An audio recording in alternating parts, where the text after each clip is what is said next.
everyone, so here we are on our second panel for Grow Your Business Facebook group, and I'm joined here today by Lyle Mustard.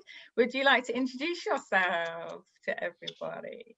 I might as well, so they're not just, you know, staring at this face going like, he's here, what's he even doing here?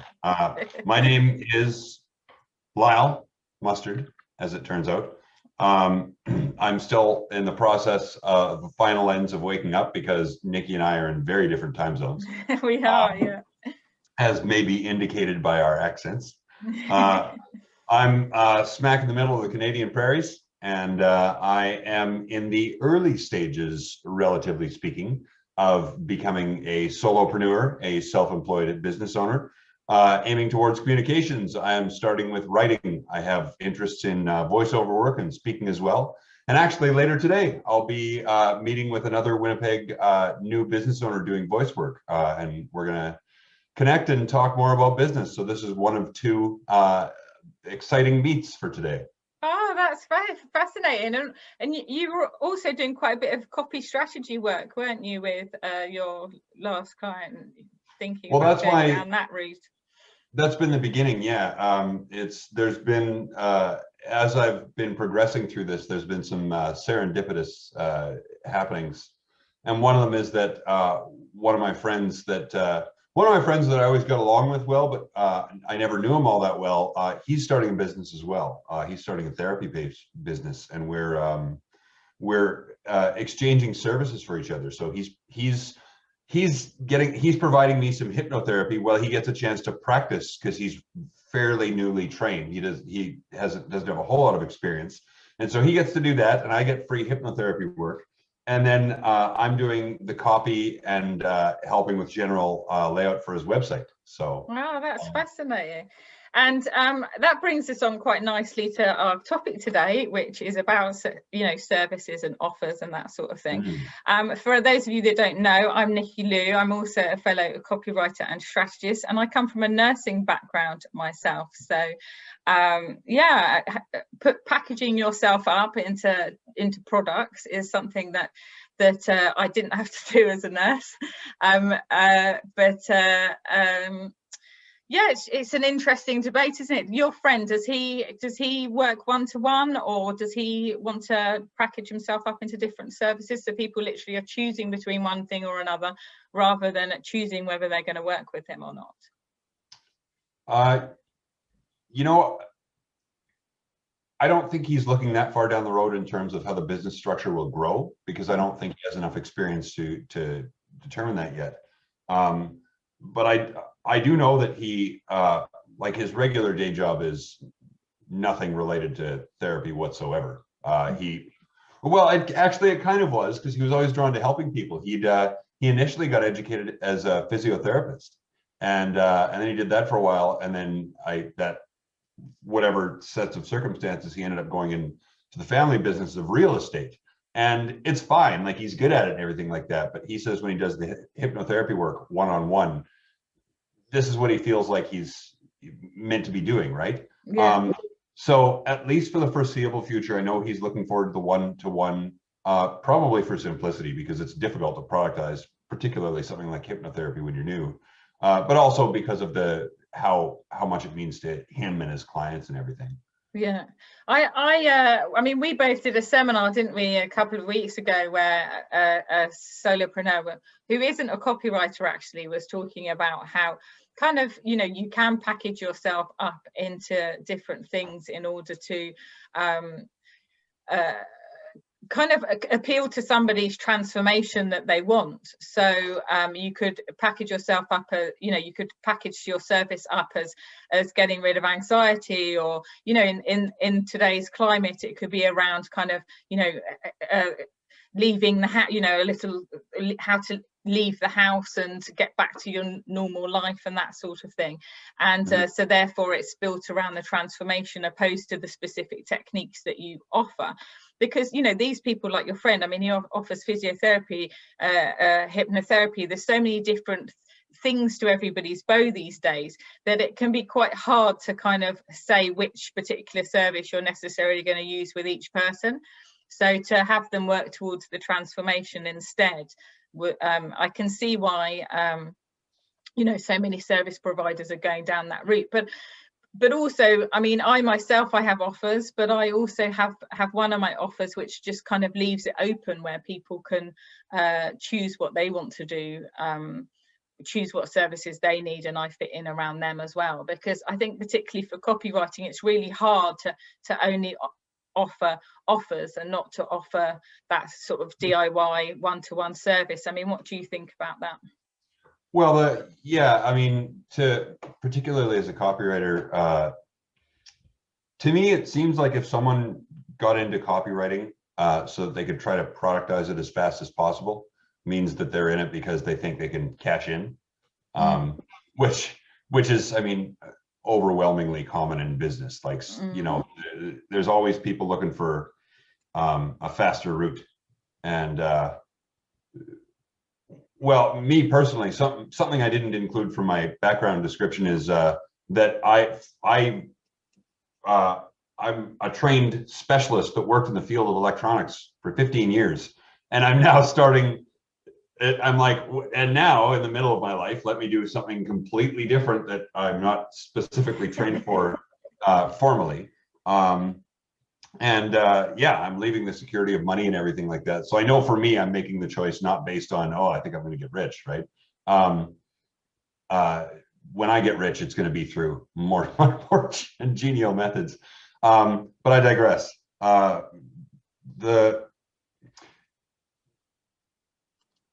Something that I think is a tricky point in this is that if you're going to productize a service, it better be because that service, you basically have it down to an automated task already. Like you're so good at it, you know the mechanisms inside out. And I think that's something that, yeah, I think that's something that an opportunity that should present itself to you naturally as a professional, so that you're not trying to grow the business too quickly, like you can in so many other ways. And really, when it boils down to it, it's not for you at all. It's for the people we're providing value for. Because we're, as business owners, we're solving problems, right? We're in the service business to help people. Yeah, completely. And if you start chunking it up and trying to spit out products that really aren't mature, then you're doing everybody a disservice. Yeah, definitely. I mean, the products that you know, when I productize myself, it's around the services that I already offer as a service provider, and it's all still one-to-one. But I mean, I've definitely, and I'm sure you have been attracted to somebody's course, and you know, and the course is about attracting people to you when they actually, that's all they can do. They're basically, I mean, we mentioned last week about and I know you weren't on that panel, but I think you've heard it. But we were talking about how somebody invited people to a course about by saying that they would tell them a secret, and then once they were in the course, it was like, yeah, the secret is that you tell people that you've got a secret for them to get them in the course. And it's like, well, you know, you're basically productizing something that you actually can't even do yourself right now. So. And yeah. I think that's a real difficulty there, specifically when it comes to, I mean, it's bad enough doing it one-to-one, isn't it, when you're offering a service that you've only probably done a couple of times, but let alone when you're doing it one-to-many as well, where you've basically got hundreds of people buying into something that you don't actually know how to do it yourself. I mean, if you're going to have a course on sales pages, you need to be able to prove that you can write those sales pages and that you actually have got the metrics behind that as well, you know. So definitely, yeah, that's it's like selling a course to teach people how to get people to sign up for a course. Exactly. Yeah. And I think I can understand some of the appeal of people going this direction even a little too early. Like I'm the reason I got into electronics and the reason I operated as well as I did in it is because of the flavor of visualization in my head and the way my imagination builds possible futures and stuff like that. It's really exciting. And so even now, as I'm operating, I can see like I could see this potential future of, yeah, how things could grow, for example, like by productizing a service, stuff like that. But if I go to apply these things, it's in the application that I realize that it's like, oh, that's not mature. That's a whole bunch of theory that's very exciting and is going somewhere as things build, as the foundation builds up more. And I think particularly with people getting into this stuff, whether they're new in the field or new as a business operator or something like that, that they can get really excited and carried away maybe with the theory. Yeah, absolutely. And yeah, I think, you know, but then you reach a point, don't you? You've had the business a little while, and you've been to all your local networking events. Maybe you're up the top of Google when it comes to your local area for your job as a coach, and you've helped some friends, you've helped some family, you've helped some strangers, and then it gets to that point where you're actually just competing with 700,000 or million other coaches, and how do you stand out from them, you know? And I think that's when you want to start thinking about what is the number one response or reaction to the service I offer. What do all my clients coming out say? Is it what I think they're going to say? Is it that they are sleeping better? Actually, no, it's that they've got more confidence, that they're able to present themselves. Or so then rather than packaging yourself as in what you think you provide, you package yourself as in what they think you offer them. And that's when that's when offers really come into their own, isn't it? Because you've got that experience as to know what your product actually, how your product serves people. And then you can package it around that and give it a name, and that stand out from the rest of the other hundreds of thousands of coaches or hypnotherapists, or, you know, whatever else it is. And there's some people doing that really well. I mean, there's Dipti is on one of my LinkedIn connections, and she has some great free lead magnets, which all lead up to a number of different packages. She's got some audio for helping you to sleep. She's got some low price ticket offers in order to recover from loss and that sort of thing, which all leads up to then her book, and also working with her one-to-one. So I think the key is that something that she highlights is if you have a strategy and a plan, that you know your offer is going to lead to a bigger offer, or working with you, or then it's when it works, isn't it? Yeah, I mean that sounds right to me. What caught my attention from everything you were saying was about the you know, the really critical piece of, rather than what you think you offer people, even though that is what you're intending to offer people, find out what value they actually get out of it. Absolutely. I mean, there's been so many products in history that there's been products in history that unfortunately I can't remember any, I can't bring any specific ones to mind, but the companies have been selling successfully for years, not realizing that consumers were using it in a completely different way. Companies like, we're proud to present you with A, and the customer's like, we love that you're selling us B. And decades later, the company's like, what?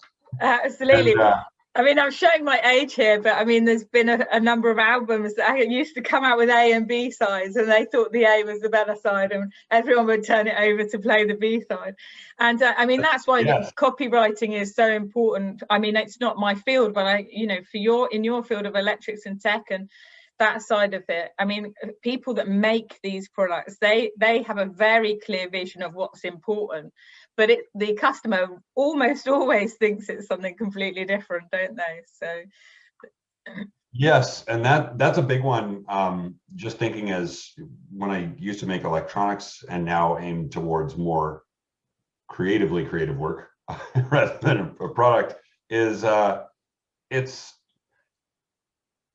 you really can't see what you're making objectively when you're in the process of making it, when you finish making it, because you know what it looks like inside out. You know what you intend it to be. You've seen this whole evolution. And so you've really made it impossible for you to see it as a fresh-eyed consumer that hasn't seen it before would see. And that's the tricky part of this too, is, I mean, that this ties in directly with the previous point you were saying, which is the what value clients actually get out of it. And then, so now we're looking at what perception the client actually has of it when they first see it, right? And so it'd be impossible to market something properly if you don't actually know how it's perceived in the market, because you can have all the intentions in the world, but absolutely. And I think that's when places like AppSumo, which we've both fallen down that rabbit hole, haven't we, over the past couple of weeks, all these fantastic products, but that's where platforms like that really come into their own, where you can test part of your product. So instead of bringing out a 13-week course or launching yourself as the sleep expert, you want to bring out a smaller little product. Obviously sleep, we know, is a problem, it goes without saying, but you want to bring out a small product that like a checklist or audio or whatever around what you want to do, and find out if there's a market for it. Otherwise, what's the point in setting yourself up as a guru for something that nobody actually has a problem with? You just end up cutting off your nose to spite your face, really, and getting too specific. Yeah, that could be a problem. Yeah, particularly if somebody wants to provide a certain product or service because, let's say, that's their dream as a creator and a provider, and that's where it could get tricky. If they want it so badly that they're just running on confirmation bias, they're only looking for market research that validates their position, they could end up fooling themselves into thinking there's a bigger market for it than there is. Yeah. I really felt aligned with that comment, actually, because I mean, as a human, it's so easy to do it yourself, isn't it? You'll go on Facebook or LinkedIn and talk to the people that are already fans of yours and put out something, I'm thinking about doing this, and then when you get people going, oh yeah, we're interested, you can assume that like the whole of the market, you can convince yourself that the whole of the market and all the strangers in the world will also be interested, and that's not the case, is it? No, it's it's just chasing a high. It's it's chasing that high of validation, really, because it's exciting to create something, and it feels really good, to provide value to people and connect with them and everything like that. And then when you, just like you said, you go out and you think you're validating that the entire market wants what you want because you've found 6 people that want it. Yeah. And you've somehow skewed it to see that there's this huge demand, and that's you can fool yourself in a real hurry. Yeah. So today, everybody, we've been talking about offers and when is a good time to bring in offers into your business, and is it a good time to bring offers into your business? And Lyle and I think I'll summarize in correct me if I'm wrong here, Lyle, or if you want to add anything else.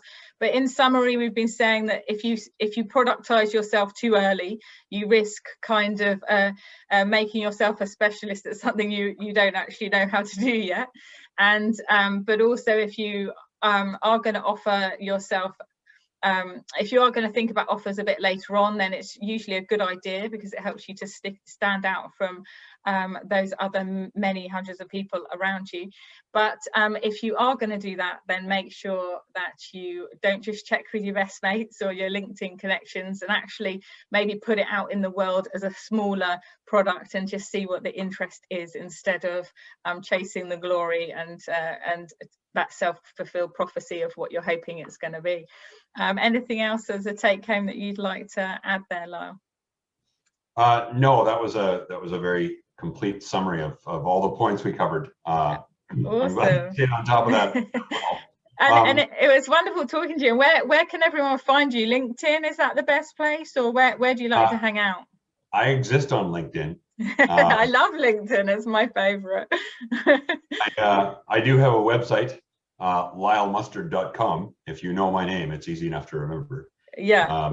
I went for the same thing with niccilou.com. I was like, it's so much easier. And it helps you pivot onto different things then, doesn't it? You can write, and then if you change your mind, you can do something different. Though I love writing, I think I'll stick with it. But when I first set up my domain, I wasn't sure, obviously. So yeah.